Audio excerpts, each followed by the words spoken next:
How to turn on your camera on Ome TV on iPhone. The first thing you want to do is open up your settings. Now head over to General. Then from here select iPhone Storage. Now go ahead and search for Ome TV. Select that and click on Offload App.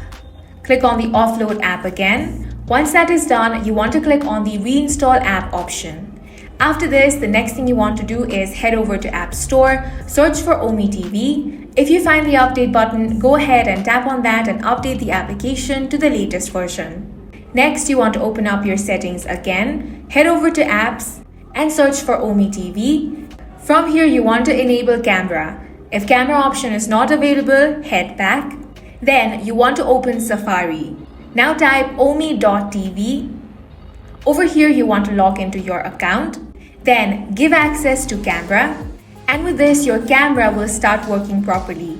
And that's it for this video. If you found it useful, hit the like button and subscribe for more videos like this.